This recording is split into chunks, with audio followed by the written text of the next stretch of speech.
Colombian economy is the fourth largest in Latin America. It goes from technology industries to the most primitive ways of agriculture. Colombian main exports are oil, coal, gold, nickel, electricity, emeralds, coffee, bananas, flowers, cars, textiles, books, industrial goods, and even health services. Colombian industrial, commercial, and financial companies have expanded to other Latin American countries. Starting next month, the stock exchanges from Colombia, Peru, and Chile will be integrated. Gross domestic product has increased at an average rate of 4% since 1970, reaching 8.2% in 2007, one of the highest rates of growth in Latin America.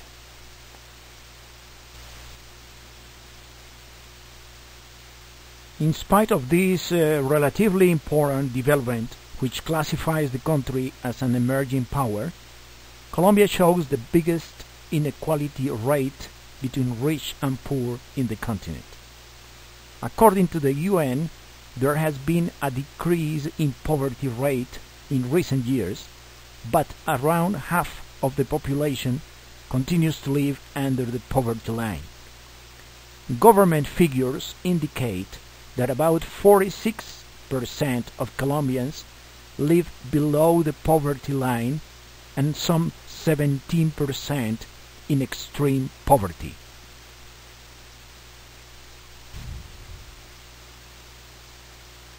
The situation in the countryside is dramatic. Statistics indicate that less than 0.5% of the landowners control 62% of the productive land. Former presidential candidate Gustavo Petro compares Colombian inequality with the one in South Africa at the time of the apartheid.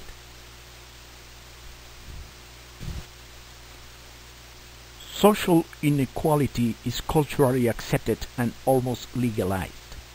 In Colombia, social and economic levels are divided into 6 strata, where level 5 and 6 represent the upper classes, and levels 1 and 2 the more dispossessed. These strata determine the amount Colombians have to pay for property taxes, utilities, and other public services. What at the beginning was thought as a good idea because its purpose was to be a kind of equalization scheme, where rich would pay more and poor would pay less, with the time became a cultural way of discrimination.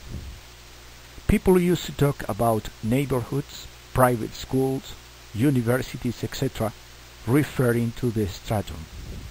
For example, people may say, I live in a neighborhood stratum 3, but my son studies in a private school stratum 5. A mother may tell her daughter, you shouldn't marry that guy because he's stratum 2 and he will never leave it.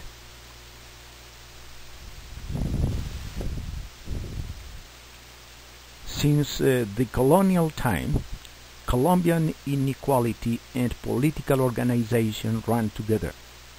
At that time, the King of Spain paid services to his subjects, giving them the power over huge territories, which was the use in the feudal system. This created the strong social class of landlords that, together with local traders, formed the colonial ruling class that later promoted independence.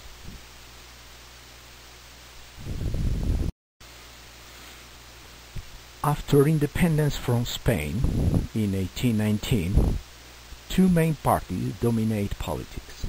The landlords were represented by the Conservative Party and the traders by the Liberal Party. Conservatives proposed a centralized government, the union with church, industry protection, and development of local trades. Liberals fought for a free commercial exchange and a federal system with a weak central government. 19th century was an unstable time with civil wars and several constitutions. Finally, the conservative constitution of 1886 established a centralized government which main task was to put together the former federal states, generating new wars.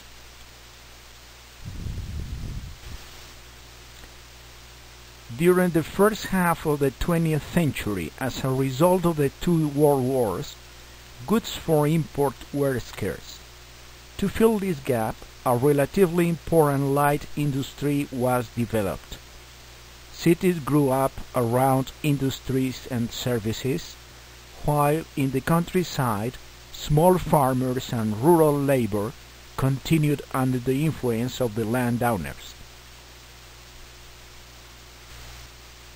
The development of industries in the cities showed landowners the possibility to increase their profits, creating agro-industries or raising cattle.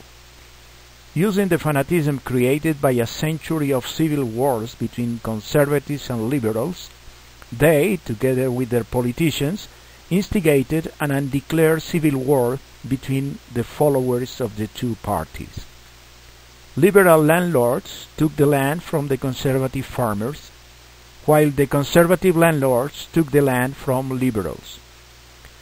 This conflict lasted almost 30 years, starting in the mid-30s, but intensified in 1948 when the popular politician Jorge Eliezer Gaitán was assassinated.